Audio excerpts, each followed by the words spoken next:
안녕하세요. 저는 지방에 혼자 사는 30대 딸아이 엄마입니다. 저는 직업상 고객의 이야기를 많이 듣는 편인데, 그럴 때마다 듣는 이야기가 누군가의 불륜 이야기였어요. 고객들도 와서 수다 떨 때는 가까운 사람에게 하지 못한 이야기를 하곤 하거든요. 그럴 때마다 나와는 다른 세상의 일이라며 남일 듣듯 했는데, 이번에 제가 그런 일을 당하고 보니 정말 모든 사람에게 일어날 법한 흔한 일이구나 싶었어요. 그리고 그 사람들이 그런 이야기를 누군가에게 하고 싶어 하는 마음이 이해되더라고요. 그래서 저도 이번에 제 답답함을 풀기 위해서 사연글을 통해서나마 제 이혼에 대한 이야기를 조금 꺼내보려 해요. 저에게는 남편이 있었어요. 크게 잘생기지도 않고 엄청 능력이 있지도 않은 평범한 남자였는데 활발하고 가벼운 성격이 장점인 사람이었죠. 제가 생각이 많고 좀 진중한 성격이었다 보니 남편의 그런 성격이 기분 전환에 도움이 많이 됐었거든요. 제가 끙끙거리며 고민으로 앓고 있을 때도 남편은 가볍게 저의 고민을 해소해주곤 했으니까요. 그런 면에서 저는 남편을 무척이나 고마운 사람이라고 생각했어요. 성격이 다르면 고생한다고들 하지만 저희는 오히려 그런 면이 서로의 모난 부분을 맞춰줬다고 생각해요. 남편이 너무 가볍게 몰아갈 것 같으면 제가 나서서 조금 무겁게 만들어주기도 했으니 시댁에서도 처음에는 저를 인정하는 듯 했어요. 3대 독자 아들이 안사람을 들이고 이제야 철이 든다고요. 그렇게 잘 지내왔다고 생각했는데 남편은 그렇지 않았던 것 같더라고요. 사귈 때는 여자 문제 같은 거 일으킨 적도 없었고 딱히 다른 여자에게 흥미를 많이 두는 것 같지도 않아서 다행으로 생각했죠. 그런데 어쩌다 그런 일이 일어났는지 지금도 의아할 따름이에요. 만약 사귀는 도중에 그런 낌새를 눈치챘다면 분명히 남편과 결혼하지 않았을지도 모르죠. 하지만 그때는 그런 사람이 아닐 거라는 확신했었거든요. 저도 당시에 콩깍지가 씌어 있었던 건지도 모르겠네요. 제가 남편의 외도 사실을 눈치챈 건 육아로 휴직 후 힘든 나날을 보내던 때였어요.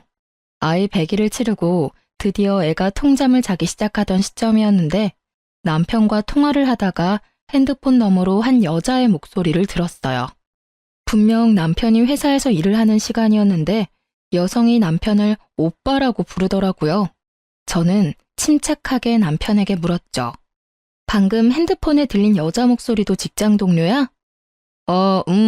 직장 후배. 당신도 알 거야. 저번에 당신 태워갈 때 같이 차 타고 갔던 그 후배. 그제야 기억났어요. 작고 왜소한 어려 보이는 동안의 여후배. 당시에 제가 남편 퇴근 시간에 그 근처에 있어서 같이 들어가져간 날이었거든요. 근데 조수석에 탔더니 뒤에 사람이 있었는데 그게 이 후배였어요. 남편 말로는 후배 약속이 제가 있던 곳과 가까워서 태워줬다고 했고 바로 내렸었거든요. 저는 그때 남편에게 웬만하면 여자는 차에 태우지 말라고 했었죠. 괜한 오해 받을 수 있다고 핀잔만 줬었는데 그때 남편은 그럴 리 있겠냐며 웃었거든요. 그런데 그때 그 여자는 분명 남편을 선배라고 불렀었어요. 그런 그녀가 불과 몇 달 만에 호칭이 오빠로 바뀌다니 아무리 봐도 이상했어요. 하지만 제가 너무 깊이 생각하는 것일 수도 있었고 친해지면 그럴 수도 있겠거니 했어요. 그런데 그 뒤부터 제 오감이 그 여자를 의심하게 되더라고요. 그게 제 탓만은 아닌 게 그 여자가 남편과의 접점이 너무 많았거든요. 저는 저도 모르게 남편의 뒤를 캐고 있었어요. 차를 타고 가는 길에 그 후배에게 전화가 오면 남편이 전화를 받지 않더라고요. 그렇다고 우리가 대화를 많이 하는 것도 아니었는데 그냥 업무상 전화면 받고 끊으면 되잖아요. 그런데 안 받더라고요. 제가 받으라고 하면 억지로 전화 받으면서 한마디 꼭 했어요.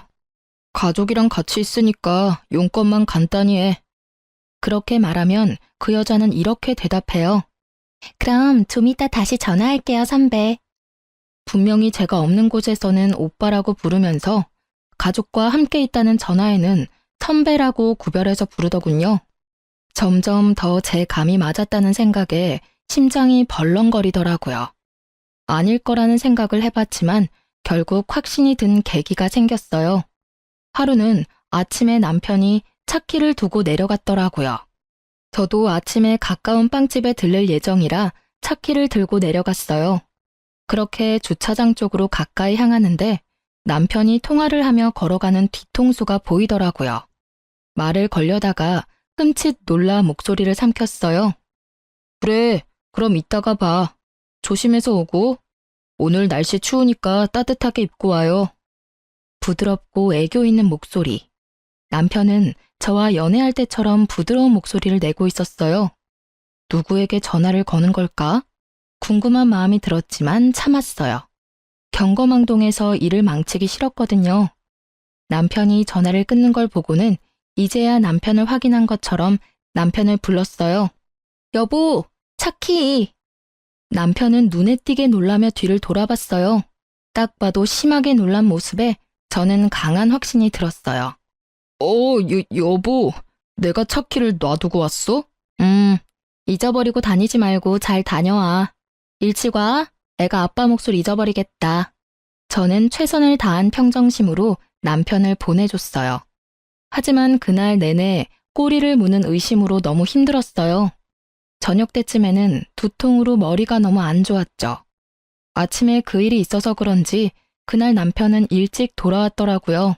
남편을 샤워 먼저 하도록 한 뒤에 저는 남편이 탁자에 둔 전화기를 확인했어요. 남편은 평소에도 잠금을 걸어두지 않거든요. 안을 살펴보니 깨끗하더라고요. 사진도 없고 카톡 내용도 없고 문자도 없었어요. 그 여자와 전화하는 적도 없었죠. 하지만 저는 확신했어요. 남편이 그 여자와 바람을 피고 있다는 사실을요. 흔적이 없었는데 어떻게 알았냐고요? 전화를 한 흔적이 없었거든요. 그날 아침에 분명히 출근 시간에 통화하는 걸 봤는데 통화 기록이 사라진 상태이더라고요. 딱 그 시간 것만. 있어야 할 통화 내역이 없다면 그건 남편이 지운 거겠죠. 남편이 나오자마자 저는 남편에게 말했어요. 당신 바람 피우는 거 맞지? 무슨 소리야. 나 그런 거 안 해. 못 믿겠으면 내 핸드폰 확인해봐. 나 전혀 그런 거 없다니까. 당연히 이 말 나올 줄 알았어요.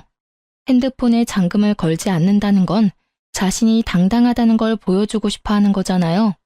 자기가 떳떳하지 못하니 일부러 떳떳한 척 하는 거고. 문제의 소지가 될 만한 내용은 다 지웠을 테니까요. 한 가지만 확인해 볼게. 제가 통화 기록을 확인하는데도 남편은 편안한 얼굴이더라고요. 거기에 걸릴 건 없다는 거겠죠. 이상하네. 아무것도 없어. 그러게 아무것도 없다고 했잖아. 나 못 믿어? 나 그렇게 나쁜 놈 아니야. 그 후배도 진짜 후배일 뿐이고. 그러니까 내 말은 당신이 아침에 통화한 그 내역이 없다고. 제 말에 허를 찔린 듯 남편이 입을 못 열더라고요. 당신이 그렇게 부드러운 목소리로 통화하는 걸 봤는데 통화 목록에는 아무것도 없어. 그 통화 기록은 어디로 갔을까? 당연히 지웠겠지? 여기까지 말하자 남편이 바로 무릎을 꿇더라고요. 여보, 그거는 내가 잘못했어. 무슨 정신으로 그런 짓을 했는지는 모르겠지만 정말로 내가 잘못한 일이야. 미안해, 여보. 나는 오늘 이걸 확인하기 전까지 계속 의심했어. 그리고 계속 고민했지. 아니기를 바라면서. 당신 도대체 생각이 있는 사람이야? 아침 저녁으로 당신 애 보면서 다른 여자 만날 생각이 드니? 언제부터 그 여자랑 이런 사이 된 거야? 얼마 안 됐어. 정말이야. 믿어줘. 너 같으면 믿을 수 있겠어? 내가 왜 당신을 믿어야 하는데?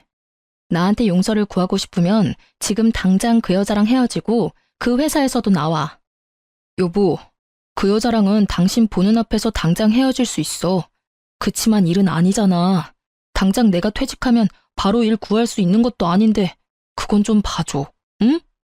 솔직히 남편과 그 여자를 당장 떼어놓고 싶었지만 회사라는 건 그렇게 쉽지 않은 문제고 나가더라도 그 여자가 나가야지 남편이 나가는 건 싫었어요. 애도 아직 어리니 아빠의 경제력이 필요하기도 했고요.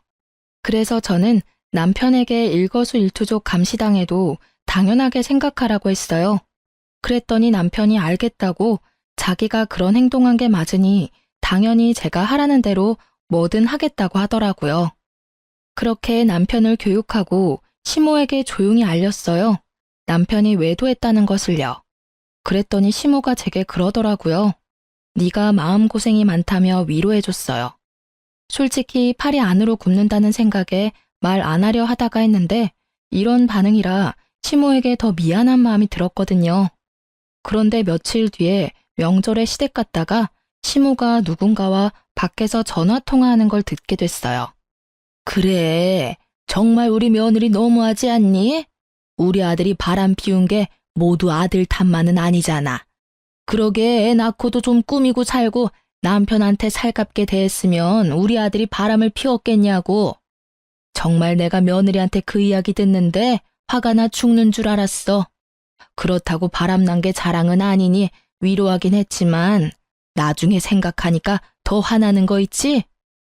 누구랑 통화하는지는 알고 싶지도 않았어요. 그냥 겉으로는 저를 위로하는 척하면서 속으로는 저를 향해 칼을 갈고 있던 시모만 눈에 보였죠.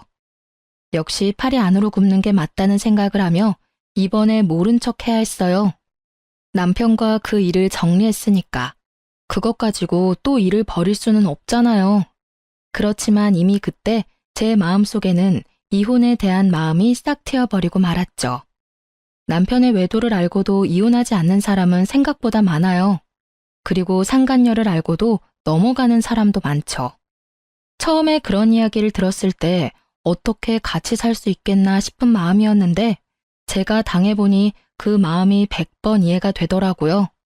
남편의 외도가 주는 스트레스는 어마어마한데 그것을 참아야 할 이유 또한 존재하는 거죠. 아이가 아빠 없이 살 미래가 걱정되고 혼자 경제활동하며 육아하는 것도 걱정되고 이혼이라는 낙인이 찍히면 하자 있는 인간처럼 보일까봐 걱정되고 부모님이 아시면 얼마나 실망하실지 걱정되는 마음, 그리고 마지막은 내가 이혼해주면 자기들끼리 잘 살겠지 하는 그런 짜증도 있었고요. 저도 그런 생각에서 벗어날 수 없는 인간인지라 남편을 용서해주기로 하고서도 너무 힘든 날을 보냈어요. 그렇게 상처가 어떻게든 수습되어 갈 무렵에 저는 마지막 쐐기가 될 사건을 맞닥뜨리게 됐어요. 그날은 직장으로 복귀하기 전날이었어요. 제게 남은 하루의 휴직일. 일주일 전부터 아이를 어린이집에 보내는 연습을 하다가 처음으로 제 근무 시간에 맞춰 아이를 맡긴 날이었죠.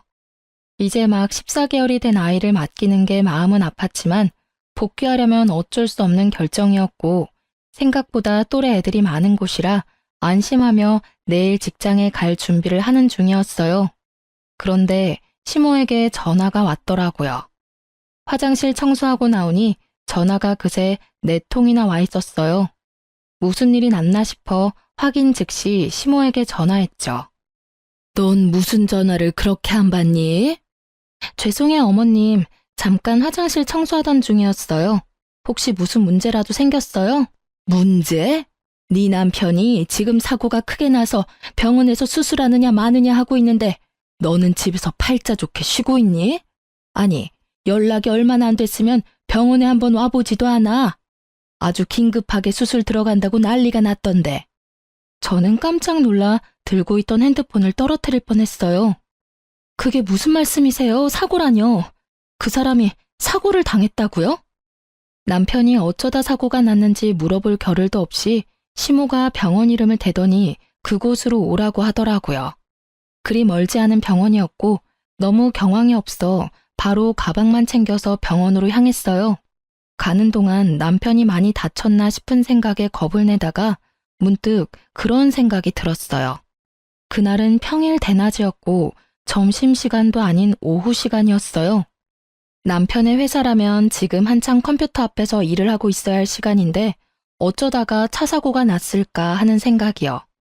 외근하는 직업도 아니었고 아침부터 저녁까지 회사 밖으로 움직이는 일이라곤 점심 식사 때가 다인데 점점 머릿속에서 상상만 커지던 그때 병원에 도착해서 시모에게 전화를 걸었죠.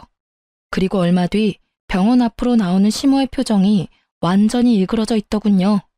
저를 향한 화를 그대로 표출하고 있었어요. 넌 도대체 집구석에서 뭘 하고 있길래 연락도 안 받아? 우리 귀한 3대 독자 아들 수술하러 들어갔어. 오른쪽 어깨부터 손목까지 아주 뼈가 박살이 나서 수술로 고정해야 한다더라. 너 대신 수술 동의서에 내가 사인까지 다 했어. 이런 일은 네가 해야 하는 일 아니니?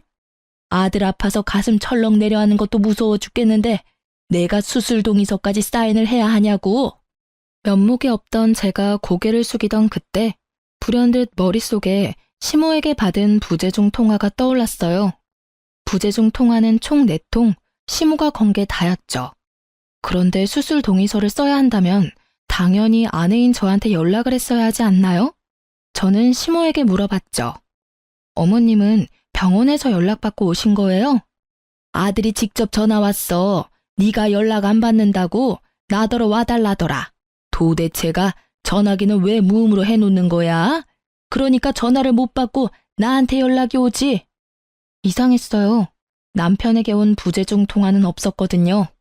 저는 순식간에 남편의 사고로 놀라 흥분했던 피가 차갑게 가라앉는 기분을 느꼈어요. 남편이 수술실에 들어간 터라 남편에게 직접 물어볼 수는 없었지만 확인이 불가능한 것도 아니었죠.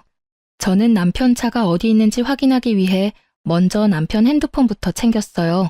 레카차 업체와 연락한 게 있나 싶어 통화 기록을 뒤지는데 바로 오늘 아침에 그 여자와 통화한 내역이 있더라고요. 인연 다 끊겠다 어쩌겠다 해놓고 여전히 연락하는 걸 보고 살짝 열이 받았지만 직장 동료이니 연락 정도는 할 수도 있다는 생각으로 연락처를 뒤졌어요. 별 내역이 없길래 남편 메시지를 확인하는데 메시지 기록 중에 카드 승인 내역이 있더라고요. 거기에 오늘 날짜로 숙박업소가 딱 찍혀 있었어요. 불과 4시간 전에 결제한 내역이요. 그걸 보고는 피가 거꾸로 솟는 기분이었어요. 아마 집에 들어오기 전에 이런 문자나 통화 기록을 일부러 지웠겠죠. 이번에는 지울 시간조차 없이 사고를 당해 들어가게 됐으니 지울 틈도 없었을 테고요. 화가 난 저는 최대한 냉정해지려 애썼어요. 그 메시지를 캡처하고 저는 남편 차가 어디 있는지 확인했어요. 남편 차가 어느 정비소에 있는지 확인한 저는 바로 그쪽으로 달려가 남편 블랙박스부터 확인하자고 했어요. 다행히도 블랙박스는 고장나지 않았고 열심히 제 할 일을 하고 있더군요. 저는 카드를 빼서 집으로 갔어요. 노트북에 연결하니 손이 덜덜 떨리더라고요. 그리고 사고 직전 영상을 확인했어요. 남편이 어딘가에서 나오는 중이었는데 거기가 모텔이더라고요. 그런데 남편은 운전하지 않았고 그 후배가 운전한 것 같았어요. 남편이 부러진 곳도 왼쪽이 아니라 오른쪽이었거든요. 남편이 조수석에 앉았던 게 분명해 보였어요. 두 사람이 모텔에서 나와서 차에 타고 둘이 차 안에서 나누는 이야기들이 모두 제 귀에 들어와 박혔어요. 오늘 연차 쓰고 같이 오길 잘했지? 여기 진짜 좋은 곳이거든? 우리 마누라랑은 여기 못 와. 애 놓고 몸 다 망가져서는 어디 데리고 다니면 부끄러울 정도라고. 너 정도는 탱탱해야 데리고 다닐 만나지. 앙큼해. 그래도 오늘은 오빠 독점할 수 있는 날이라 좋아. 매번 같이 있다가도 집에 돌려보내는 게 얼마나 힘든 일인지 모르지? 항상 같이 있고 싶은데. 내가 최대한 노력해볼게. 너도 빈털터리가 된 나랑 결혼하는 건 싫을 거 아냐. 와이프한테서 잘못한 거 찾고 나면 바로 이혼하고 너랑 결혼할게. 너무 걱정하지 마. 이런 대화 내용을 듣고 있으니 정말 하늘이 무너지는 게 어떤 건지 잘 알겠더라고요. 인연을 끊으라고 했더니 도리어 인연을 단단히 맺어가고 있었더라고요. 저는 그 길로 상간녀를 찾아갔어요. 상간녀가 어디 있었냐고요? 당연히 본인도 사고 났으니 같은 병원에서 치료받고 있었죠. 저는 병원으로 가 상간녀를 찾았어요. 이름만 대니 간호사가 어디 있는지 알려주더군요. 남편은 큰 수술을 하는 데에 비해 그녀는 그렇게 크게 다치지는 않았더라고요. 저는 그 여자 앞으로 가서 말했어요. 나 알죠? 선배는 수술하러 들어가셨는데요. 두 사람이 왜 같은 차에 타고 있었어요? 우연히 얻어 탄 거예요. 의부증 걸린 여자처럼 선배한테 집착하는 건 아는데 엄한 사람한테 이러시면 곤란하죠. 저는 선배랑 아무 사이 아니에요. 당신 덕분에 회사에서도 대화도 잘 못하고 있고요. 두 사람 사귀는 사이 아니에요? 평일 오후에 연차 쓴 두 사람이 같은 차 안에 있다가 사고가 났는데 그게 다 우연이라고요? 애초에 연차를 쓰고 왜 둘이서 따로 만나요? 그렇고 그런 사이니까 만났겠지. 네, 그렇고 그런 사이 맞아요. 선배가 마누라 싫다고 짜증난다고 얼마나 투정을 부리던지. 그래서 위로해주다가 눈 맞았어요. 됐어요? 당당하기가 정말 하늘을 찌를 정도였어요. 뭐가 그렇게 잘났는지 불륜을 실토하면서도 아주 당당한 자세와 자신감 넘치는 표정을 보니 마치 피해자와 가해자가 뒤바뀐 것 같은 기분이 들더군요. 아내라고는 하지만 당신이 패배자인 건 알죠? 남편이 다른 여자 만나는 순간 여자로서 저한테 진 거예요. 당신이 얼마나 매력이 없었는지 이제 아시겠어요? 제가 매력이 없는 건 맞는데 그래도 저와 남편은 법적으로 유효한 사이고 그쪽은 남편과 부정을 저지른 사이라는 건 잘 알죠? 이런 대화들도 다 증거고 이후에 상간녀 소송할 때 다 쓰일 거예요. 당당해서 좋네요. 증거 수집이 아주 편해서요. 제 말을 듣고 나니 상간녀 얼굴이 하얗게 질리더라고요. 저는 당신도 남편도 용서할 생각 없어요. 그렇지만 그냥 헤어지면 둘이서 행복하게 살 거잖아요. 그러니 제가 가져올 수 있는 건 다 가져와야죠. 안 그래요? 매력은 있고 머리는 텅 빈 상간녀 씨? 제 말에 열받았는지 명예훼손인의 먼에 고소한다고 지랄 발광하는 상간녀를 두고 저는 시모에게 향했어요. 시모는 남편 수술이 끝나기를 기다리고 있더군요. 저를 보자마자 시모의 막말이 또 시작됐어요. 수술 동의서 내가 쓰도록 한 건 네가 잘못한 거야. 어떻게 엄마에게 아들 수술 동의서를 쓰도록 만들어? 죄송하지만 그 사람 저한테 연락한 적 없어요. 사고 나고 연락한 거 어머님이 처음이자 마지막이더라고요. 네가 와이프인데 왜 나한테 전화를 해? 네가 잘못 본 거 아니니? 아니요, 잘못 본 거 아니고 남편이 어머님한테만 전화했더라고요. 그 사람 저 몰래 연차 쓰고 여자랑 놀러와서 모텔에서 나오다가 사고 났거든요. 뭐? 너 지금 우리 아들 없다고 말 막 지어서 하는 거니? 시모가 깜짝 놀라서 저한테 반문하더라고요. 저는 시모에게 영상을 보여줬어요. 영상 보세요. 확실하죠? 오늘 쉰다고 저한테 이야기도 없었어요. 이러니 저한테 연락 못했겠죠. 불륜을 저지르다가 사고 났는데 어떻게 와이프한테 전화하겠어요? 어떻게든 안 들키려고 어머님께 전화한 거겠죠. 제 말에 시모는 한동안 말을 잇지 못하는 듯 하더니 갑작스레 화를 내더라고요. 네가 우리 아들을 얼마나 좋았으면 애가 바람을 피우겠니? 저번에도 내가 말은 안 했지만 네가 잘했으면 애가 바람 같은 거 피웠겠어? 그리고 바람 피웠다고 애 기도 못 펴게 하니 몰래 스트레스 풀려다가 이런 사고 난 거잖아. 하나부터 열까지 다 네가 잘못했는데 뭘 잘했다고 나한테 또박또박 말대꾸야? 적반하장도 유분수지. 이 말을 하고 싶은 걸 꾹 참았어요. 못 배우고 예의 없는 사람이라도 어른은 어른이니까요. 그렇지만 용서는 하지 않겠다고 다짐했어요. 시모도 상간녀도 남편도. 남편이 병원에 있는 동안 저는 착실히 이혼 준비를 시작했어요. 증거는 차고 넘쳤죠. 그럼에도 더 모으고 모았어요. 필요한 것뿐만이 아닌 부수적인 것들도 모두 긁어 모았어요. 당당한 상간녀를 보니 어떤 변명을 할지 상상도 가지 않았거든요. 모텔에 들어가서 현장을 직접 잡은 게 아닌 이상 어떠한 증거도 반박 가능한 것이 될 수도 있잖아요. 그래서 그들이 변명조차 못할 정도의 증거를 모았어요.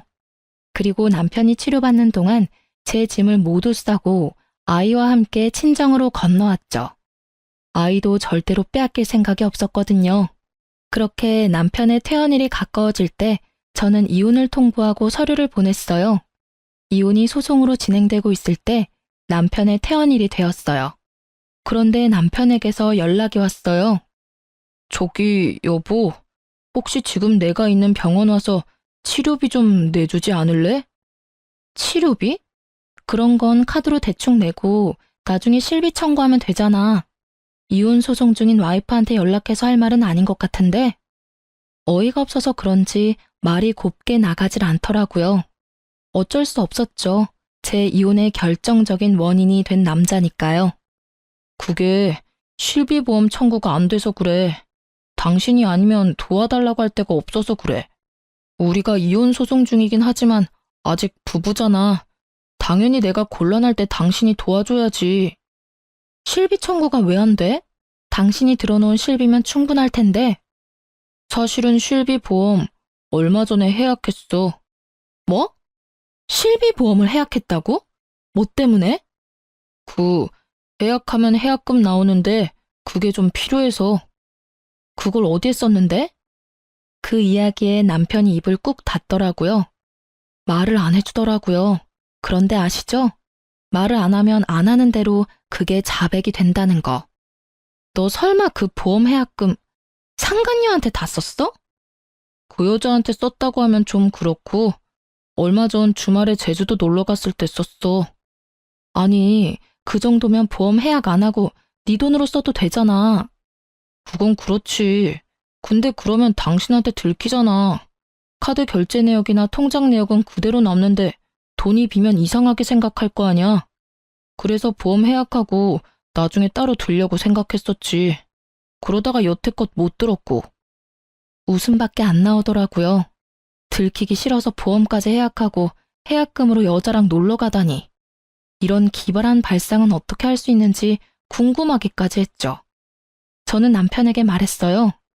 아주 잘하는 짓이다. 잘했어.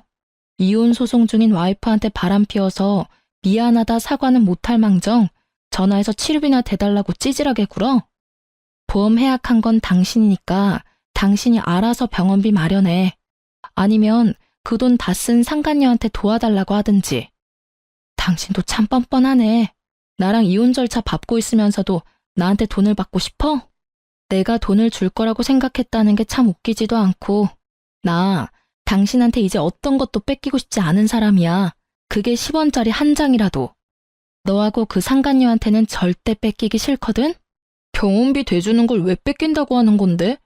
솔직히 바람 피운 게 아무리 잘못이라고 해도 내가 이렇게 아파서 죽을 것 같은데 와이프가 돼서 병문안 한 번을 안 오고 병원비도 내달라는 게 아니라 빌려달라는 거라고. 빌려주든 어쩌든 난 안 줄 거야. 너 내가 정리하라고 한 여자랑 바람 피우다가 그렇게 된 거지? 그게 내 탓이야? 네 탓이지. 그 여자랑 만나지 않았으면 네가 그런 장소에서 사고를 당했을까? 전혀 아니지. 그 시간이었으면 일을 하고 있었겠지. 그리고 병문안? 내가 가면 좋겠어? 좋은 소리 안 나올 거 뻔한데. 네가 원하면 가서 욕이나 시원하게 한 판 해주고 올까? 어? 대답해봐. 진짜 사람 많은 데서 환자복 입고 욕 미어 터지게 받아먹게 해줘? 버럭거리는 제 목소리에 남편도 깜짝 놀랐는지 아니면 그제야 제정신을 차린 건지 버벅거리다 전화를 끊더라고요. 뻔뻔하기도 하지. 자기가 어떻게 사고가 났는데 저한테 돈을 빌려달래요? 제가 빌려주면 그걸 갚기는 하겠어요? 절대 그러지 않겠죠.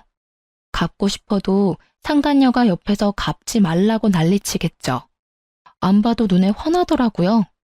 그렇게 속 터지는 대화를 하고 전화를 끊었는데 바로 직후에 시모가 연락이 왔더라고요. 이번에는 또 무슨 말도 안 되는 이야기로 제 속을 뒤집어지게 만들까 싶었는데 남편과 똑같은 이야기를 하더라고요. 며느라가 네가 얼마나 화가 났을지 잘 안다. 아들이 잘한 거 하나도 없는 것도 잘 알아. 그때 내가 너한테 화낸 거는 마음이 복잡해서 그랬어. 솔직히 발은 안으로 굽는다고 부모니까 어쩔 수 없었지. 아들이 반성할 시간을 좀 주면 어떻겠니? 지금 당장 이혼하는 건 너무하지 않니? 아픈 아들 조리해야 할 시기에 소송은 너무 힘들어. 그리고 병원비도 지금 제대로 다 못 내고 있는 지경이라 와이프인 네가 좀 부담을 해줬으면 싶구나. 아들 녀석 보험이 또 없다 하니. 어머님, 무슨 말씀하시는지 잘 알겠어요. 그런데 저도 참을 만큼 참았다고 생각하진 않으세요? 만약 어머님 딸이 저 같은 상황이었어도 그렇게 말씀하시겠어요? 바람난 남편 기껏 용서해줬더니 결국은 반성도 없이 바람난 여자 또 만나서 이번에는 사고까지 쳤는데 제가 왜 병원비까지 부담해야 하죠? 남편이 평소에 잘했다면 저도 남편에게 기회를 줄 수도 있었겠죠. 그런데 이미 제가 준 기회를 날려먹었잖아요. 그리고 저한테 들킬까봐 보험 해지하고 해지 환급금으로 여행이나 다니며 돈 펑펑 쓴 남편에게 뭘 도와줘요? 제가 돈이 썩어나가도 남편에게 줄 돈은 단 한 푼도 없어요. 이야기하고 나니 속이 어쩜 그렇게 후련하던지. 시모는 거의 악에 바친 듯 소리를 질러대는 제게 기가 막힌 것 같더군요. 하지만 이 상황에 아쉬운 건 시댁이거든요. 솔직히 시댁도 경제적으로 넉넉한 편이 아니었으니까 남편의 수술비와 치료비를 모두 감당하기에는 버거울 수밖에 없었어요. 그리고 남편이 해약한 보험은 한 개가 아니었거든요. 남편 이름으로 된 보험 총 4개를 다 해약했더라고요. 그중에는 교통사고 특약 들어있던 것도 있었는데 그것도 몽땅 못 받게 되는 거였거든요. 그 와중에 병원비가 몇 배 깨졌으니 지금 생각해도 참 한심한 짓이네요. 여자는 만나고 싶고 나한테 들키기는 싫고 결국은 보험 해지했다가 병원비 고스란히 다 내게 생겼으니 하늘이 천벌을 내린 게 아니면 뭐겠어요? 그래, 네가 화난 거는 나도 잘 안다. 하지만 너희는 소송 중이지만 부부야. 부부는 서로 도와줘야 하고 나는 네가 그렇게 나쁜 애는 아니라고 믿는단다. 아들 한 번만 도와주거라. 아들도 반성하고 있고 2번 다시 그 여자 안 만난대. 그때도 제가 하겠다는 대로 뭐든지 한다고 했어요. 어머님은 그 여자가 새로 사귄 여자라고 생각하시는 것 같은데 그 여자 저번에 저한테 들킨 그 여자예요. 2번 다시 안 만난대요. 기지도 않네요. 그 여자랑 그 뒤로 꾸준히 만나놓고는 거짓말을 어찌나 잘하는지. 하긴 어머님은 아들 바람난 게 제 탓이라고 생각하시니까 그런 말씀 편하게 하실 수 있겠네요. 그런 면에서는 어머님도 똑같으시죠. 앞에서는 저 위로하는 척 하시더니 결국은 뒤에서 다른 사람한테 제 욕 열심히 하시는 거 봤어요. 제 말에 시모가 허를 찔린 듯 놀라더군요. 그럴 수밖에요. 지금 이 순간 그 말을 할 줄 누가 알았을까요? 저 다 봤어요. 명절에 어머님네 갔다가 애 낳고 관리 안 해서 남편 바람 피운 거 제 탓이라고 그렇게 말씀하시는 거 다 들었어요. 그래서 더 해주기 싫어요. 제 마음속에서 남편과 저는 이미 남남이에요. 애가 있든 말든 상관없이. 그러니까 저한테 이혼 번복에 대한 이야기는 꺼내지 마세요. 너 후회할 거야. 우리 아들 같은 남자가 세상에 어디 있다고. 너 같은 애가 그런 남자 만날 수 있을 것 같아? 남편 덕분에 크게 되어서 남자 만날 생각도 없어요. 거짓말이나 하면서 여자 만나러 다니는 남자 세상에 그렇게 많다던데. 알면 데려갈 여자는 있겠어요? 하긴 그 상간녀라면 잘 데려가겠네요. 그쪽에 말해보세요. 저한테 와서 아쉬운 소리 마시고. 저는 그렇게 말하며 시모 전화를 끊었어요. 그 뒤로 시모에게서 연락이 오지는 않았어요. 이혼 소송은 그렇게 마무리가 되고 저는 싱글맘이 되었어요. 재산 분할 위자료, 양육권, 친권. 그 중에서도 친권과 양육권은 지키기 위해 애썼어요. 아이만은 뺏기고 싶지 않았거든요. 시댁이 손이 귀한 집이기는 하나 아들을 더 귀하게 여기니 딸아이는 제게 그냥 넘기듯 하더라고요. 양육비 내기 싫어서 마구잡이로 우기는가 싶었는데 그게 아니었어요.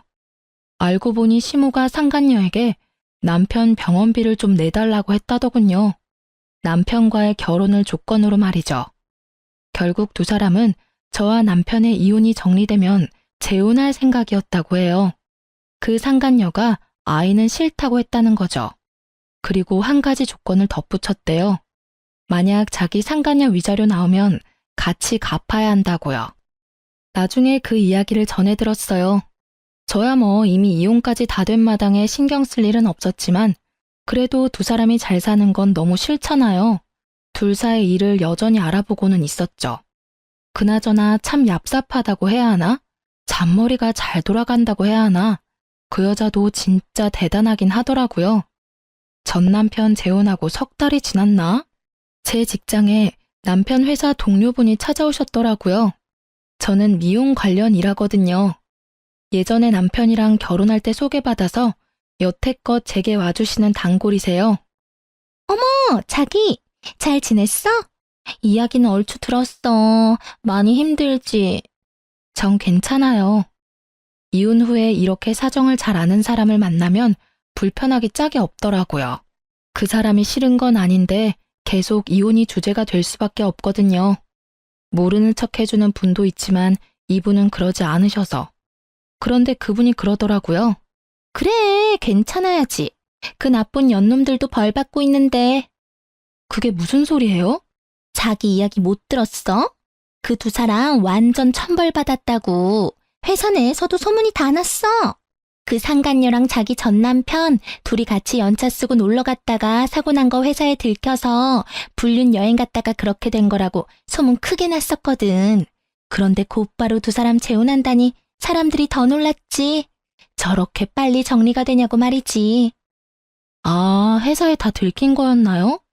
저야말로 놀랐네요. 그 전에도 티가 많이 나던데. 둘이 친하다 정도로만 알고 있었지 그런 사이인 거 누가 알았겠어? 알았다면 내가 자기한테 제일 먼저 귀띔해줬을걸? 그 이야기에 저는 웃었어요. 하긴 이런 스파이 같은 손님이 있으니 남편도 회사에서 조심하긴 했겠죠. 근데 그 소문나고 회사에서 두 사람 다 퇴사시켜버렸거든. 연차 쓰고 놀러가서 사고 난 것도 그렇고 안에서 부적절한 만남 가진 것도 그렇고. 그런데 표면적인 이유는 자기 전 남편 몸이 아직 다 안 돌아와서 그렇다고 하더라고. 몸이 안 돌아와요? 그래. 수술한 곳이 오른쪽 팔이랑 어깨잖아. 그쪽으로 신경이 손상됐다나 뭐라나. 결국 손가락이 잘 안 움직이는 바람에 일도 제대로 못하니까. 금방 돌아올 것 같으면 그냥 놔뒀을 수도 있겠지. 근데 금방 안 돌아오더라고. 어쨌든 두 사람 다 권고사직으로 퇴사했어. 그래요? 둘 다 진짜 천벌받았네요. 당연하지. 남의 눈에 눈물 흘리게 만들면 자기 눈에는 피눈물 흐르는 법이야. 그래놓고 잘 살면 하늘이 뭔 소용이니? 그렇게 고객과 대화를 하면서 전 남편과 그 상간녀 이야기를 들으니 제 마음속에 응어리졌던 것들이 조금은 풀리는 것 같았어요. 남의 불행을 내 행복으로 삼지 말라지만 제게 불행을 준 원인이 저렇게 못 살고 있으니 이상하게도 응어리가 풀리는 것 같더라고요. 그 뒤에 시모가 저한테 한번 연락이 왔었어요. 예, 너 딸아이 우리한테 돌려줄 생각 없니? 우리가 사례는 넉넉히 할게. 잘 생각하고 연락 좀 줘. 갑자기 딸을 달라는 이야기에 초스라치게 놀라 물었죠. 이미 다 끝난 일인데 왜 딸을 달라고 하세요? 아유, 넌 몰랐겠지만 우리 아들 재혼 상대가 글쎄 애 딸린 이혼녀라더라. 아들 하나 있는데 없는 것처럼 속이고 우리 아들이랑 재혼했대. 결혼하고 나서 애 있다고 이야기했다던데 그게 문제가 아니야. 그 데리고 온 애는 남의 자식이잖니? 그러면 우리 집안 대를 이을 아들을 낳아줘야 하는데 이 미친년이 불임수술까지 해서 애 못 놓는다고 사람 환장하는 소리를 하잖아. 아니, 재혼하면서 애 없는 집에 오면서 아들 하나는 낳아줘야 정상 아니니? 옛날 생각을 가진 시모와 현대식 사고를 가진 상간녀의 대립이 생각보다 컸고 그 결과 우리 딸을 방패로 데리고 가고 싶은 모양이었어요. 생판 남의 자식한테 우리 전 재산 뺏기게 생겼으니 우리도 뭐라도 방어를 해야지. 대를 이을 아들만 생기면 손녀는 금방 돌려줄 테니까 잘 생각해보거라, 응? 생각하는 게 어찌나 저속한지 이야기 듣고 있는 동안에 귀가 썩는 것 같은 기분이 들었어요. 어린애를 데려가서 방어를 하니 뭐를 하니 사랑을 줄 게 아니면 관심이라도 줘야 된다며 개소리를 하더라고요. 손녀에게는 관심 하나도 없으면서 그런 불순한 이유로 딸애를 데려가려는 시모를 보니 화가 머리끝까지 차올랐어요. 어머님, 제 딸이 무슨 힘이 있어서 그 어른들 사이에 끼어서 이리 치이고 저리 치이고 해야 해요? 귀한 딸이에요. 그래서 제가 직접 기르겠다고 데려온 거고요. 상간녀 데리고 오시면서 남편 병원비 급하게 처리하셨으면 된 일 아닌가요? 이혼 후의 일은 그 집안에서 알아서 하셔야죠. 그 여자애가 애가 딸린 걸 내가 알았으면 이혼하라고 등 떠밀었겠니? 아들놈도 나중에 한 것 같았어. 게다가 요새는 또 얼마나 떽떽거리며 돈 달라고 요구하는지 아니? 아이고, 내가 며느리를 잘못 들였어. 아들놈은 손가락이 안 돌아와서 취직도 못하고 있는데 재혼한 새 며느리는 아주 시댁을 돈줄로 알고 안 해주려니 아들이 불쌍하고 해주려니 며느리가 밉고 시모가 괴로워하는 걸 보니 생각보다 상황은 심각해 보였어요. 그렇다고 제가 애를 줄 일은 절대 없었어요. 심각하고 불쌍하든 저랑은 이제 관계없는 사람들이에요. 열심히 자기 손으로 자기들 인생 말아먹고 있는 중인데 제가 왜 관여를 하겠어요? 그저 저와 제 딸이 거기에 휘말리지 않도록 하는 것만 중요할 뿐인 거죠. 시모는 결국 제게서 딸을 얻을 수 없다는 걸 알고는 전화를 끊고 연락 한 번 안 하더라고요. 그런데 한 달쯤 지났을까요? 제 고객이 연락이 와서 알려주더라고요. 전 남편과 살고 있던 그 상간녀가 도망갔다고요. 저는 상간녀 위자료 소송을 해서 그 여자에게서 돈을 받고 있었는데 불과 며칠 전에 그 위자료가 다 지급됐었거든요. 그래서 생각보다 빨리 들어왔다고 생각했는데 알고 보니 전 남편 퇴직금을 몽땅 제 위자료로 지급하고 남편 버리고 집을 나가버렸다고 하더군요. 오른손을 제대로 못 쓰는 남편의 수발들야 육아하랴 일하랴 나름 엄청 힘들었나 보더라고요. 그야말로 벌 받았다는 말로밖에 설명할 수 없는 상간녀 상황을 보니 하늘이 나를 버리지 않았구나 하는 생각이 들었어요. 뭐 제 살 길 찾아 도망갔으니 불륜도 끝이었고요. 그렇게 헤어질 거 뭘 그리 죽고 못 살아서 불륜 같은 짓을 했나 몰라요. 아들이 이제 중학교 들어가던데 부끄러워서 아들 얼굴은 어떻게 보려는 건지 원. 그 사람들이 스스로 제 무덤 파는 동안 저는 착실하게 아이와 함께 살 미래를 위해 움직였어요. 친정집에 얹혀 살게 됐지만 아이의 정서적인 안정을 위해 한 선택이었어요. 부모님은 젊지는 않지만 사랑을 주실 수 있고 저는 경제활동을 할 수 있는 젊음이 있으니까요. 살다 보면 이렇게 속 뒤집어질 만한 일도 가끔 일어나나 봐요.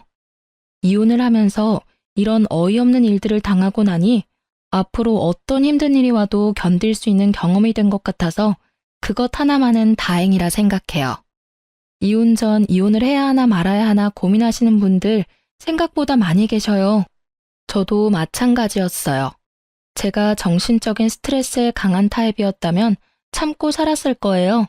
그렇지만 전 그런 사람이 못 되거든요. 이렇게 이혼을 해서라도 일단 제 마음이 편안해져야만 조금이라도 더 만족하며 살 수 있는 사람이었거든요. 글을 쓰다 보니 그때의 기억이 새록새록 떠오르네요. 힘든 일도 시간이 지나면 다 극복하게 되어 있어요. 저처럼 고민하는 분들에게 도움이 되기를 바라는 마음으로 제 사연을 써보았네요. 모두 속 시원한 하루 보내시길 바랍니다.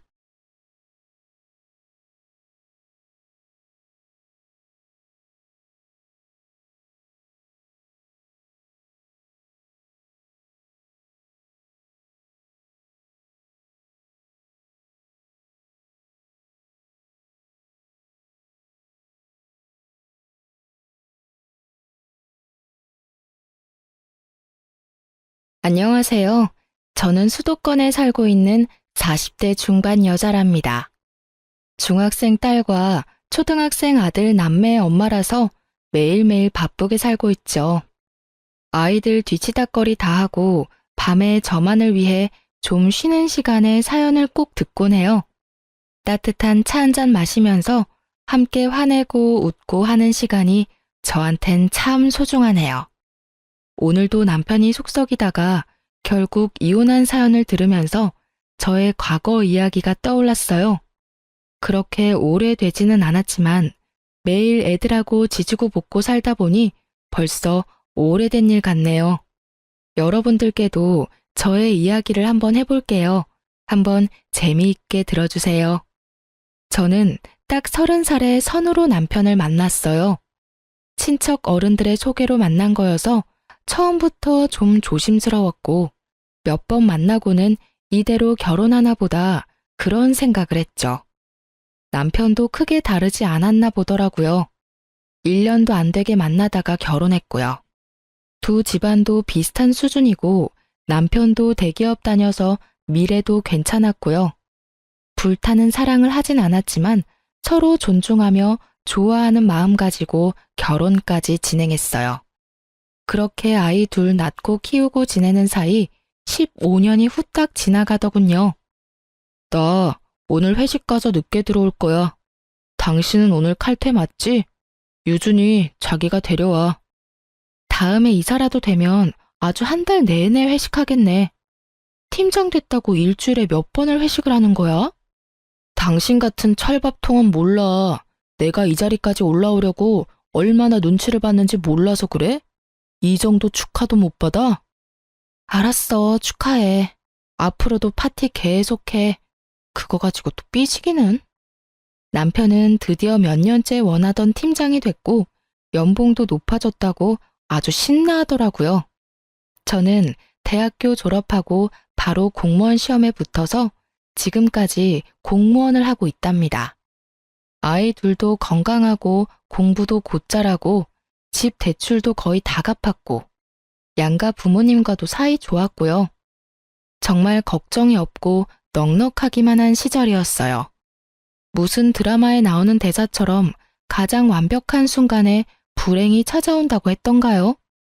이렇게 쭉 별일 없이 하루하루 평범한 일상을 보낼 거라고 믿었는데 다 사라지는 건 진짜 순식간이더라고요. 남편이 회사 상사이자 친한 선배를 따라다니면서 골프를 치기 시작하더라고요. 요즘에 워낙 개나 소나 어린애들까지 다치는 게 골프라지만 영 탐탁치가 않았죠. 저녁에 가뜩이나 늦게 끝나면서 1시간은 꼭 연습장 다녀오려고 하고요.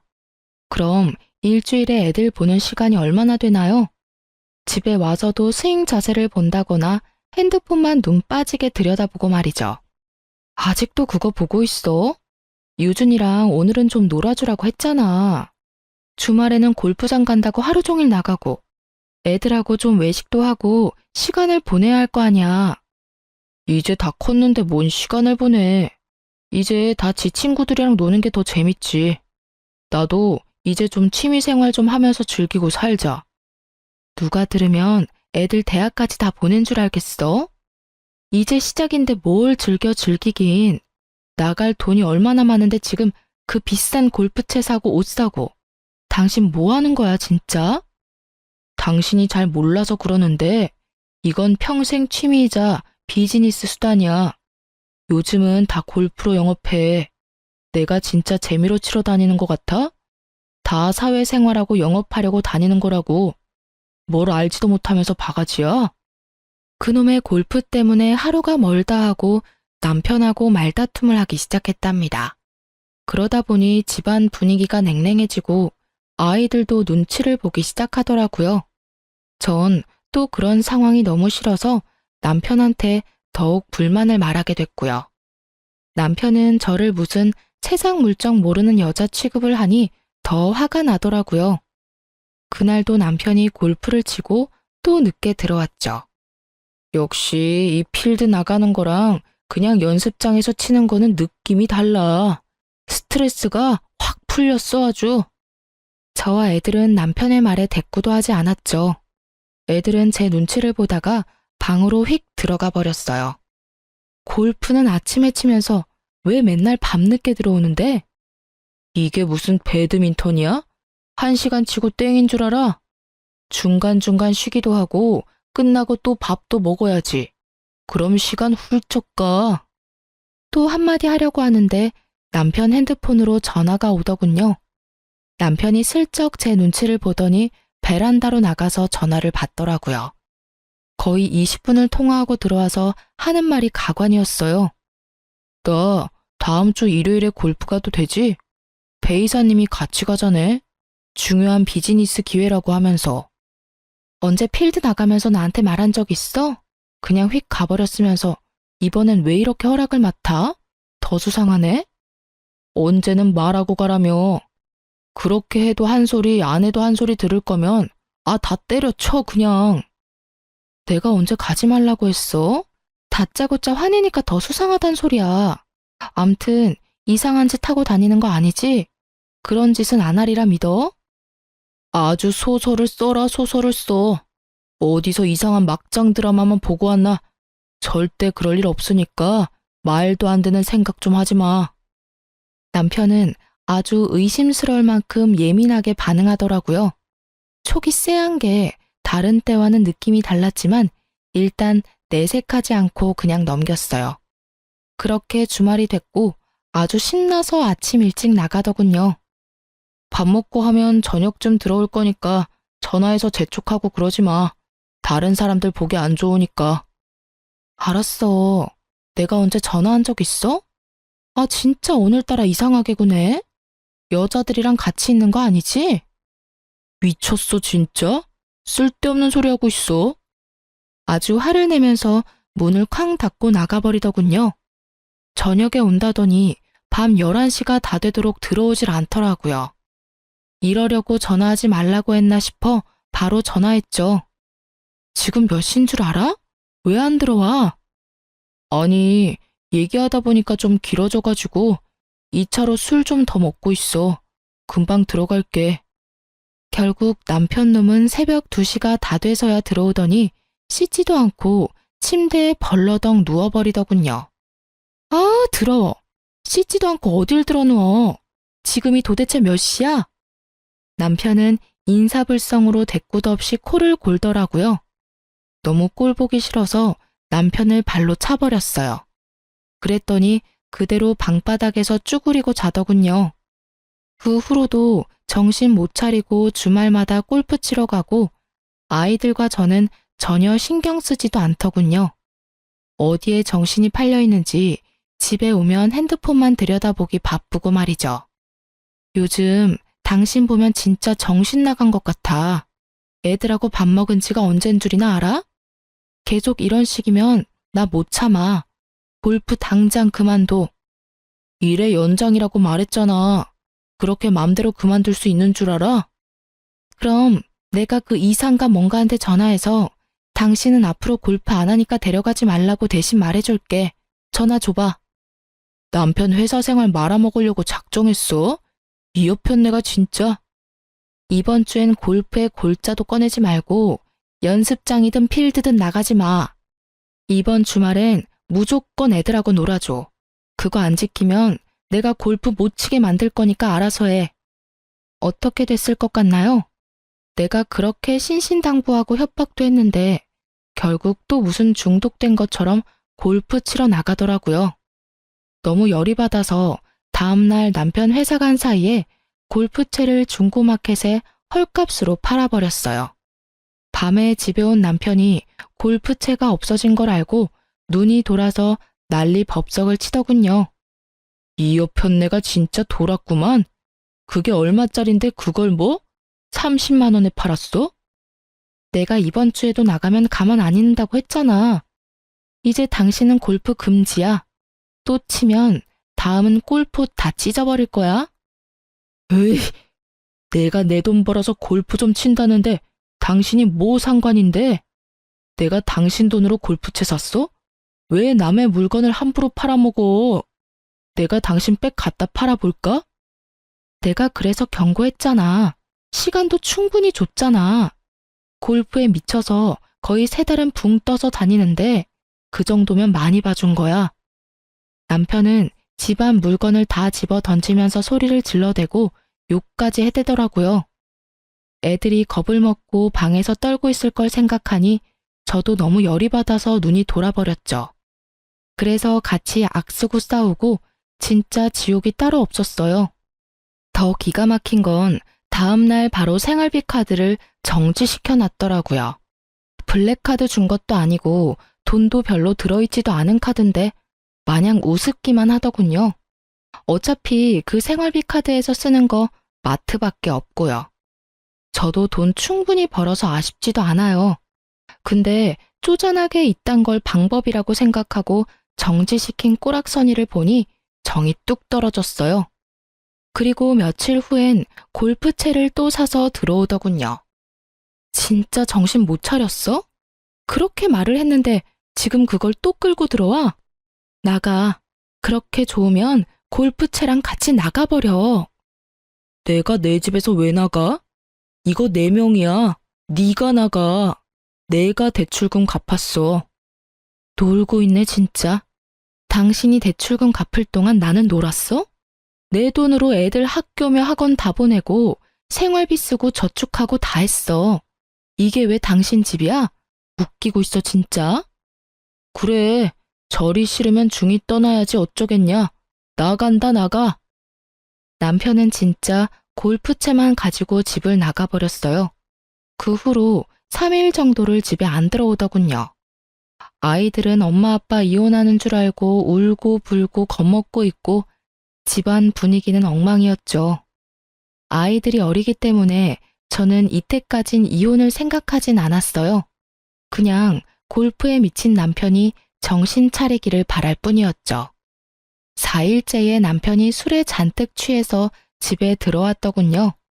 절 한번 쓱 보고는 그냥 방에 들어가서 자길래 저도 일단은 건드리지 않았어요. 방에 들어가 보니 세상 모르고 코를 골며 자고 있더군요. 근데 남편 손에 쥐어진 핸드폰에 갑자기 시선이 가면서 쎄한 촉이 오더라고요. 정신 차릴 땐 저도 모르게 남편 핸드폰을 열어서 살펴보고 있었어요. 그리곤 엄청난 것들을 보게 되었죠.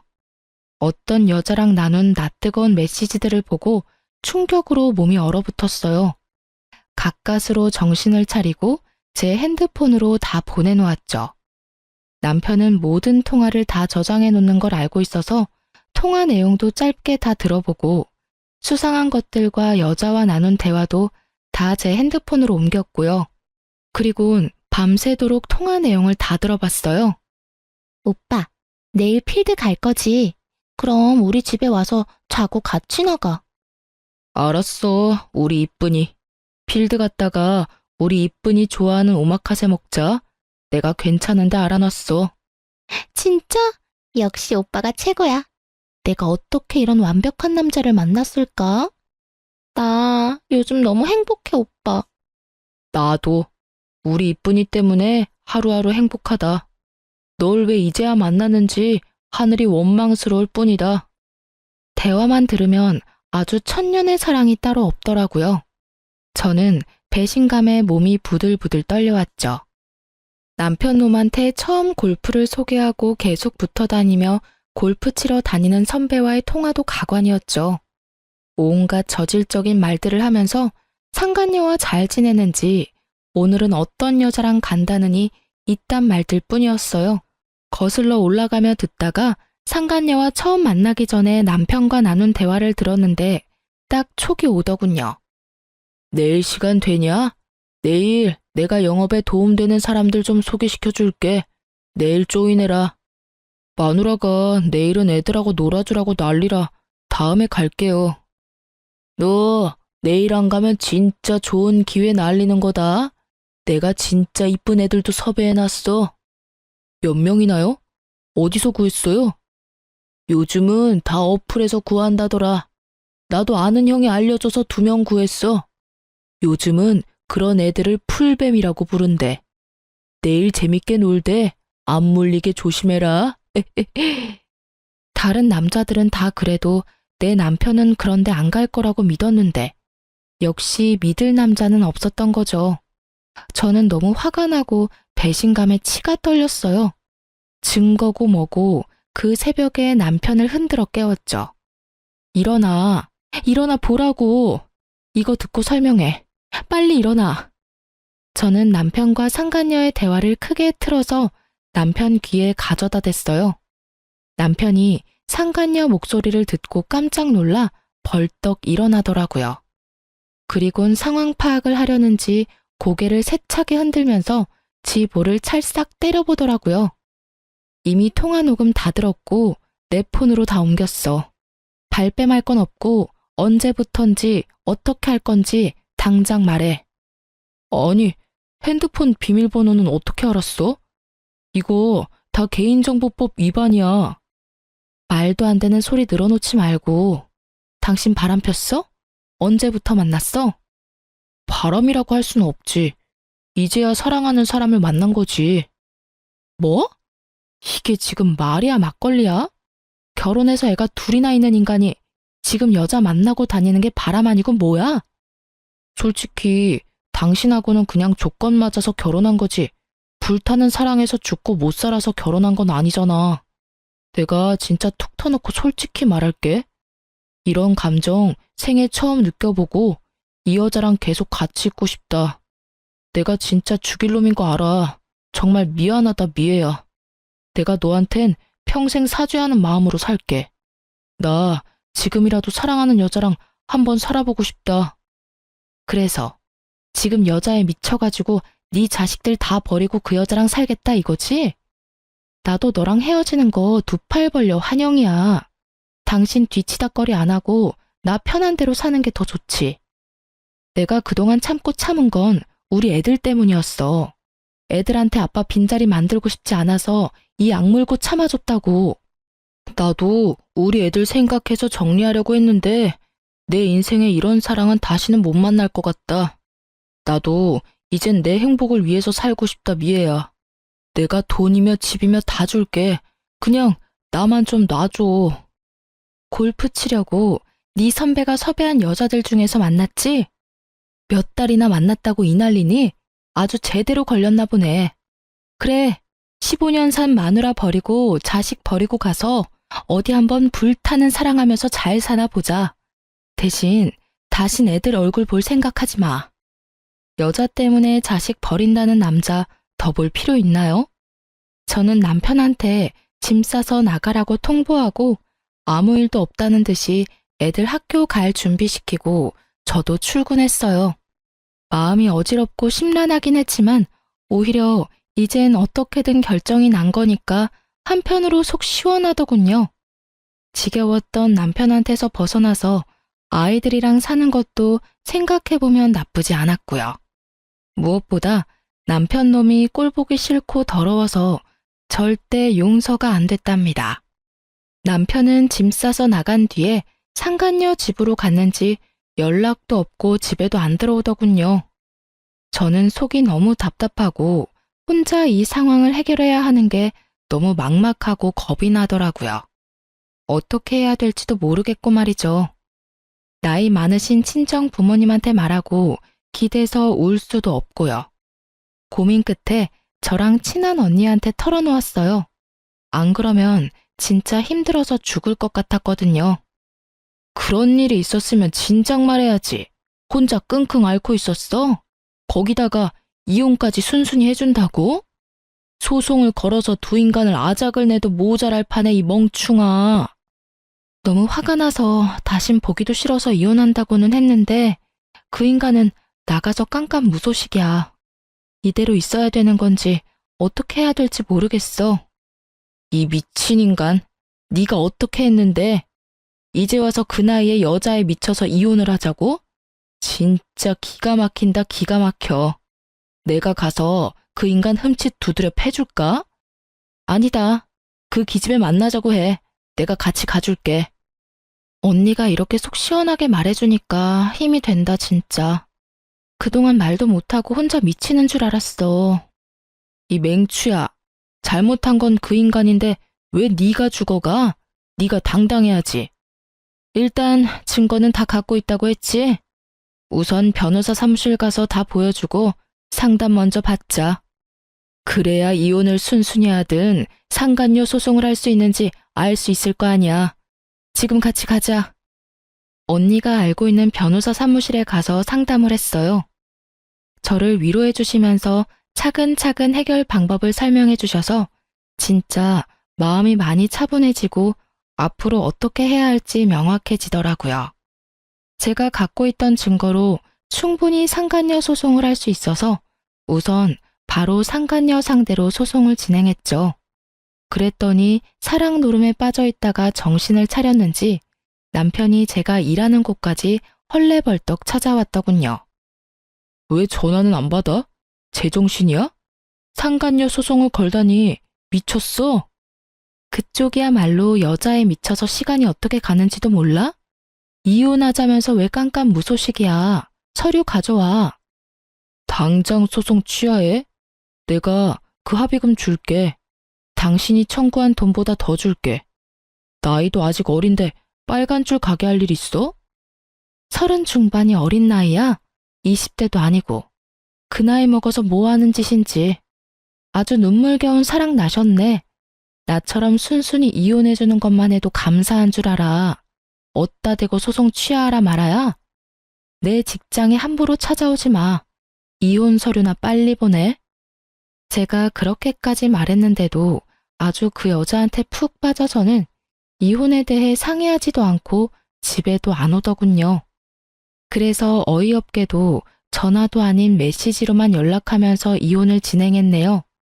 이혼 소송 확 해버릴까 했는데 남편이 전 재산 다 준다고 하고 이혼만 해달라는 입장이었기 때문에 오히려 소송을 하면 더 힘들게 싸우기만 할 게 뻔해서 참는 수밖에 없었죠.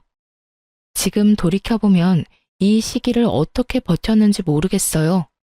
친정에도 말 못하고 아이들 생각하며 정신줄 안 놓으려고 이를 악물고 살았답니다. 애들 마음도 헤아려주고 애들이랑 같이 있어주면서 안심을 시켜줬어야 했는데 제가 심적으로 너무 힘들고 지쳐서 애들 밥도 제대로 못 차려줬어요.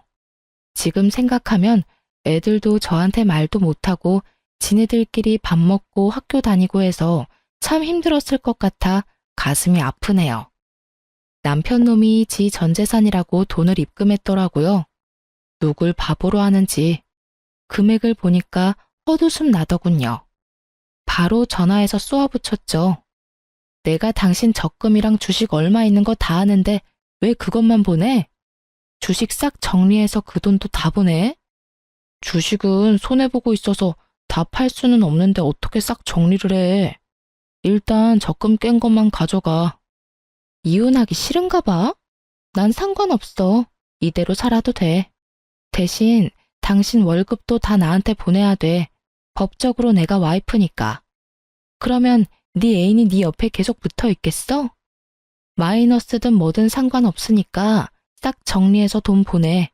당신 계좌 확인해보고 10원 한 장이라도 남아있으면 이혼 못해. 너 진짜 독하다 독해. 집 명의도 너한테 주고 내가 가진 돈도 다 줬는데 마이너스 난 주식까지 갖고 가고 싶어? 자식 버리고 가는 너보다 독할까? 긴 말하기 싫으니까 보내고 메시지 보내. 그럼 도장 찍어서 보내줄 테니까. 그래도 돈을 다 안 보내더라고요. 저도 질세라 이혼 도장 안 찍고 버텼죠. 직장에선 아무 일 없다는 듯이 웃으면서 다녀야 되고 애들 앞에서도 무덤덤한 척 해야 되고 하지만 속은 골물대로 골마서 누가 툭 치기만 해도 바로 눈물이 나올 것 같은 심정이었답니다. 나 좀 놔뒀으면 좋겠는데 자꾸 저를 건드리더라고요. 며칠 후에는 상간녀가 간도 크게 저한테 전화했더라고요. 우리 좀 만나죠? 상간녀 소송 건다고 내가 겁먹을 줄 알아요? 전화하는 본세를 보니 어떻게 살아왔는지 훤하게 보인다. 그래, 너 같은 애가 소송이 무섭겠니? 인생 밑바닥 사는 앤 거 뻔하게 보이는데. 그런 밑바닥 인생한테 남편 뺏기니까 기분이 어때요? 그래, 만나자. 네 면상 좀 보고 넌 좀 맞아야겠다. 그 다음날 드디어 상간녀를 만났죠. 저 만난다고 신경을 어찌나 썼는지 짙은 화장에 딱 붙는 원피스에 하이힐에 누가 보면 저 꼬시러운 줄 알겠네요. 나이가 어리지도 않으면서 자식 있는 남자 꼬신 게 그렇게 자랑스러운지 아주 거만한 표정을 하고 있더군요. 마치 지가 이겼다는 그런 표정이 역겨웠어요. 내가 이런 거랑 마주보고 있어야 하는 이 상황이 얼마나 화가 나고 짜증나던지요. 오빠는 상간녀 소송 때문에 나한테 엄청 미안해하고 너무 속상해 하더라고.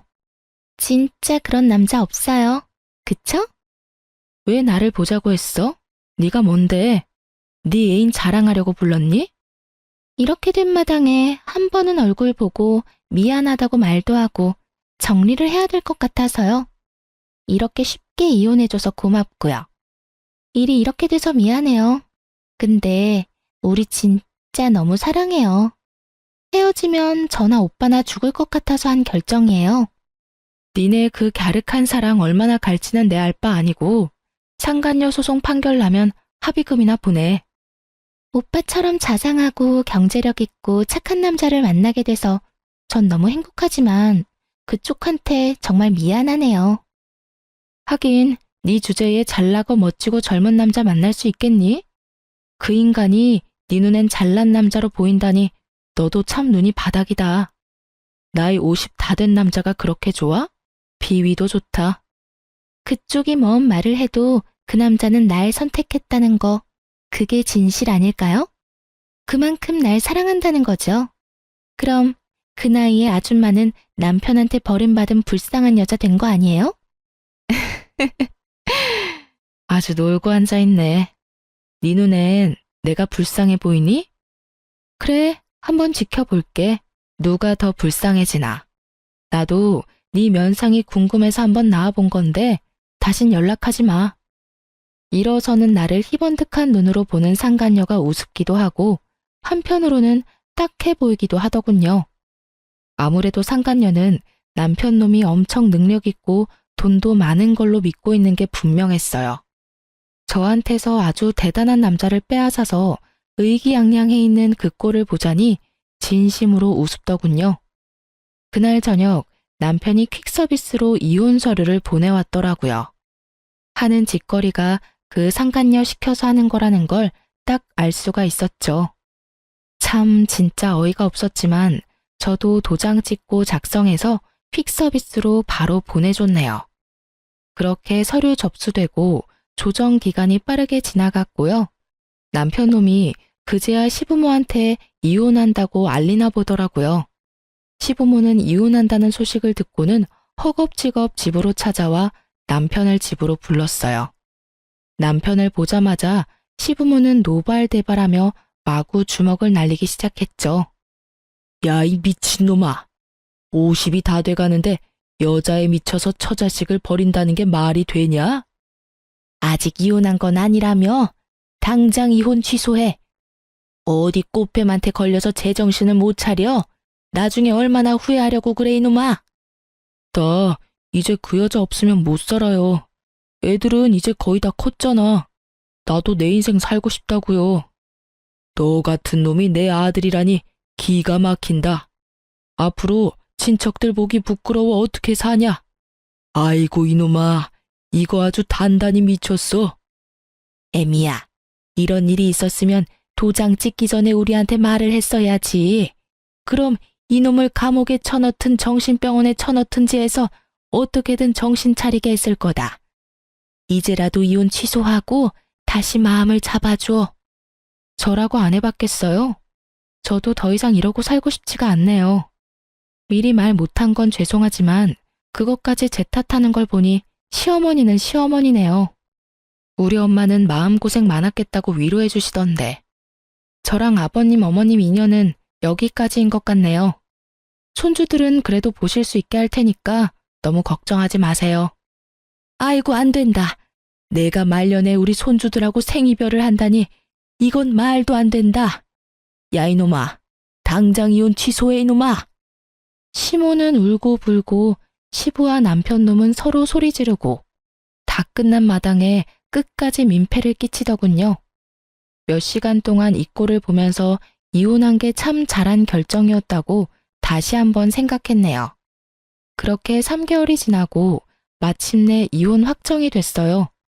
남편은 적금과 주식 등 갖고 있는 돈 전부를 저한테 보냈고 그게 한 2억 됐죠. 아파트도 제 명의로 돌렸고요. 아이들의 친권과 양육권도 당연히 제가 가져왔고 상간녀 소송으로 합의금 1,000만 원 나와서 남편 놈이 그것도 보내주더라고요. 이혼 확정된 날 법원에서 남편 놈을 만났는데요.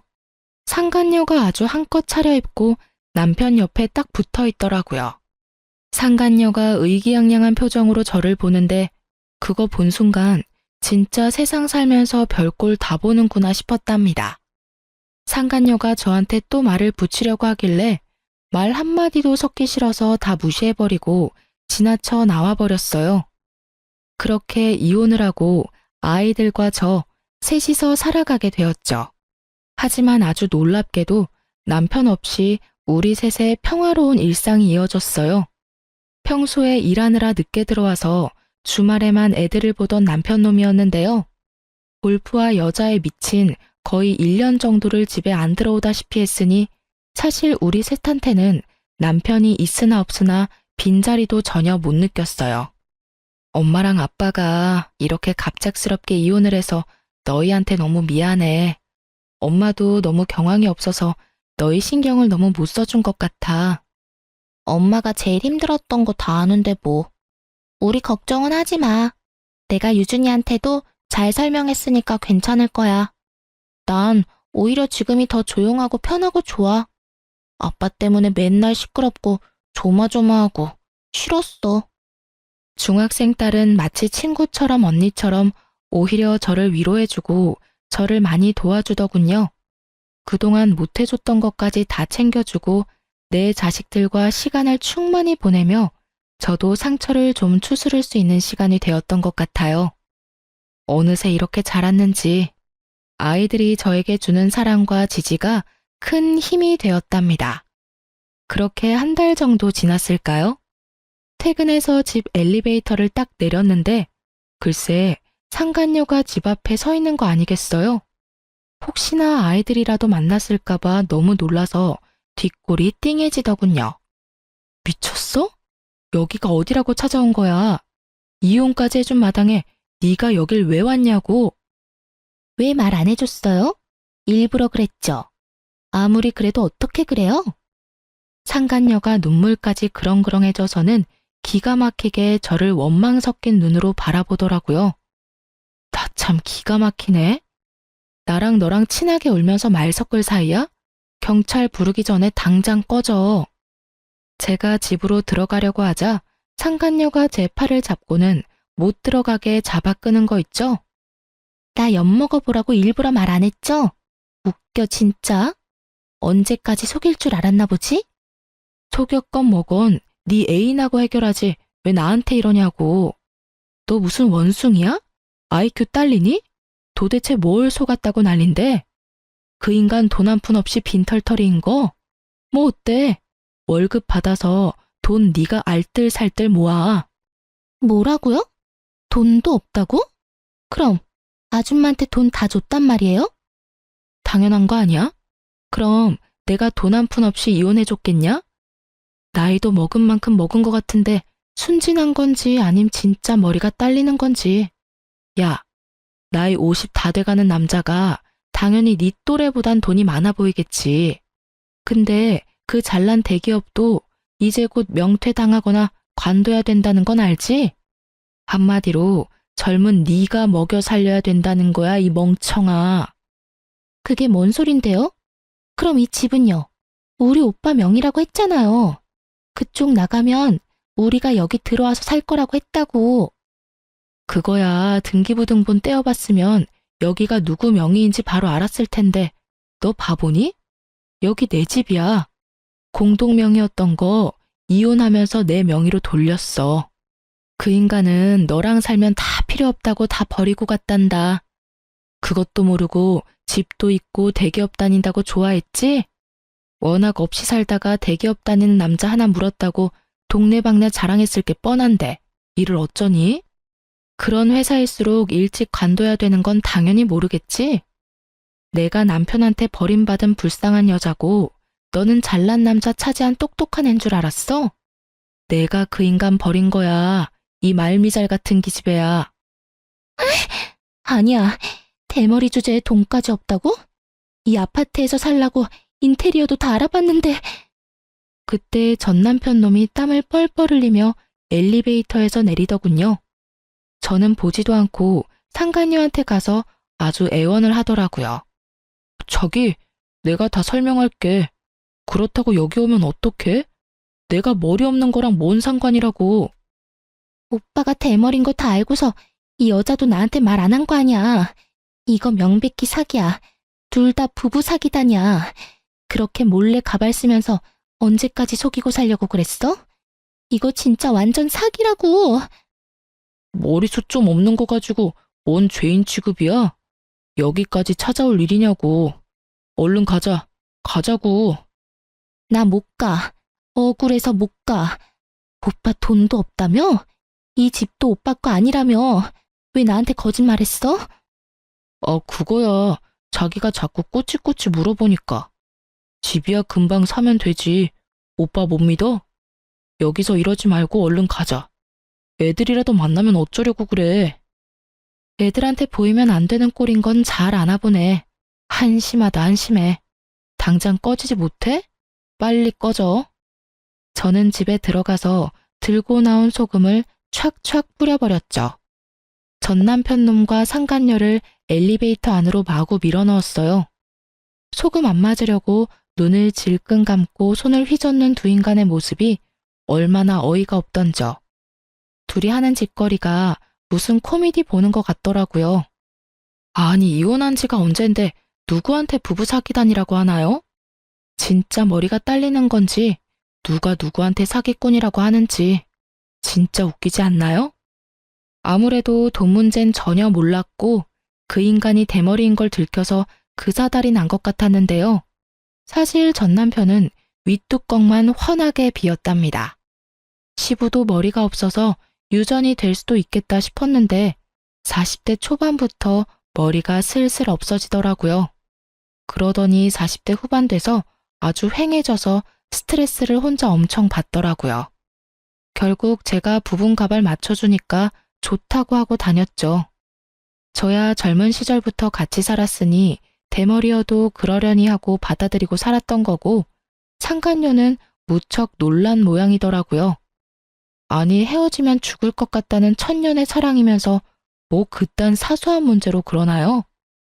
이런 일을 겪어서 마음이 심란하긴 했지만 이혼 때문에 괴롭거나 남편이 생각난다거나 전혀 그렇진 않았답니다.